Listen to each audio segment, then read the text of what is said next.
कहानियां निफ्टी में। आप हमारे चैनल को लाइक, सब्सक्राइब और शेयर करना। अब सुनो कहानी, अमेज़न के जंगलों की रहस्यमयी कहानी।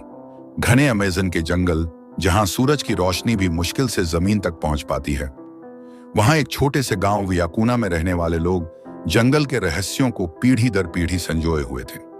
यह जंगल केवल जीव जंतुओं और विशाल वृक्षों का घर ही नहीं था, बल्कि इसमें कई अनदेखे रहस्य और अद्भुत शक्तियां भी थीं।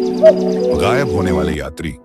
गांव के बुजुर्गों की मान्यता थी कि जंगल के गहरे हिस्से में एक प्राचीन आत्मा चुड़ैल रहती थी, जो उन लोगों को अपने पास बुला लेती थी जो जंगल के नियमों का उल्लंघन करते थे। कई यात्री और शिकारी इस जंगल में गए,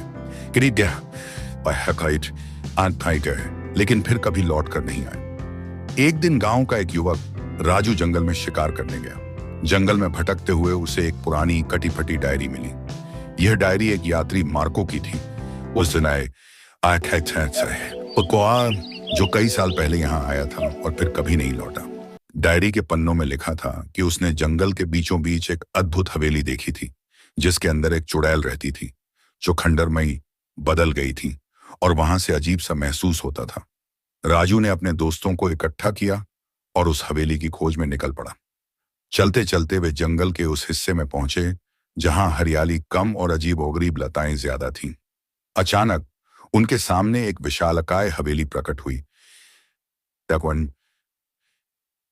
जिसे पेड़ पौधों ने लगभग ढक लिया था।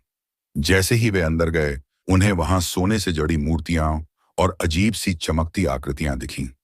जैसे ही राजू ने एक मूर्ति को छुआ, पूरी हवेली में गड़गड़ाहट गूंज उठी।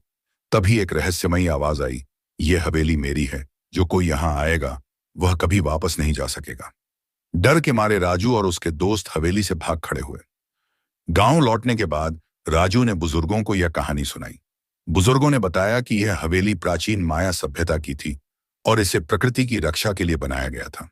जो भी इसे नष्ट करने या इसकी संपत्ति चुराने की कोशिश करेगा, वो चुड़ैल उसे मार देगी या हमेशा के लिए जंगल में खो जाएगा। उस दिन के बाद कोई भी गांव वाला उस जंगल के गहरे हिस्से में जाने की हिम्मत नहीं करता था। अमेज़न का जंगल आज भी हमेशा की तरह रहस्यमयी बना रहा।